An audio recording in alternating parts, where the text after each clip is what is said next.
Akkam jira jirtu nagaa fayyaa hordoftoota kiyya kabajamoo qaqqaalii ana Dr. Meeysar Supplementary Clinicalii.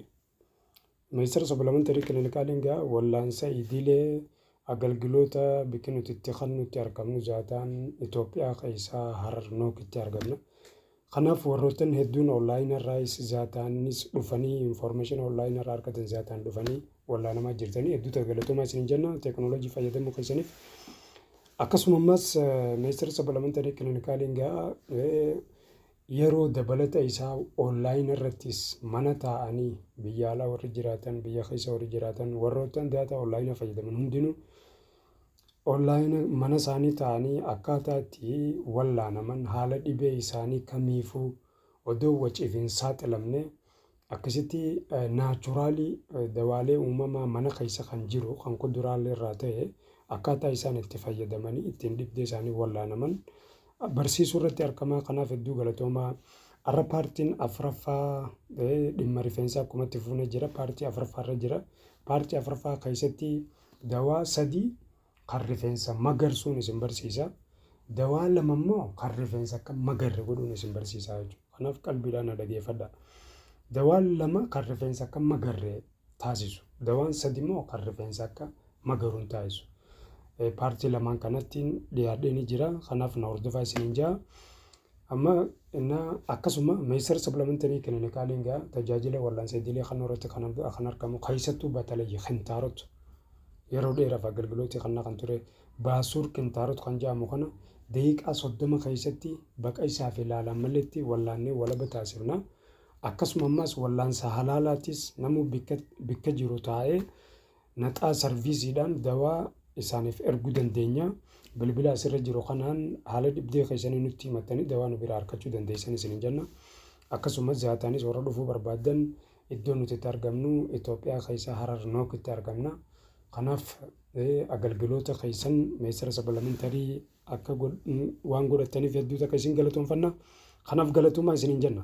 Gaafii fi yaada qabdan kallattiin nuuf dawwaltanii meeseejiinis nu barreessitanii nu qunnamuu dandeessanii jechuudha. Kanaaf hedduu takka galatoomaa.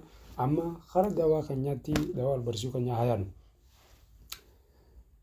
Amma dawaa dura rifeensa namaa meeyrisuusu nagala. Dawaan dura rifeensa namaa meeyrisuusu 3 tokkoffaa faltii loonii ni beektan. Faltii loonii tana gubtee daaraa isiidha. Daaraa isii san fuutee zayituunii wajjii waliin nayitee waliin danfistee achi booda qabbanaa dibatta. Rifeensi akka ajaa'iba meeyra takka jedhi. Yoo waan sidii bejjiraatti dawwaltee nu gaafata. Lammaffaa shifuu kubbaayyaa tokko ni fuuta. Shifuu burrashaa jechuudha. Zayituun kubbaayyaa tokko ni fuuta. Waliin nayitee wajji danfistee rifeensa kan ka'e bootaatti meeyrisuu barbaachisan dibatta. Akka gaarii kana si mireessa. Torbaan tokko fayyadamaan rifeensi keessi guddatee jiru.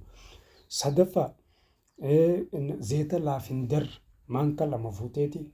Zayita joogzul hindii kajaamus maanka 3 fuutee waliin laayitee odoon danfisne bikka rifeensaa itti meeyrisuu feete sana qalloo rifeensaa saniin akkasii rirriidaa jechuudha. Galgala ofirra bulchitee ganama dhiqattaa haa torbaan tokko isa rifeensa keessi meeyraa. Dawaan rifeensa meeyrisuu 3 kanaa jechuudha.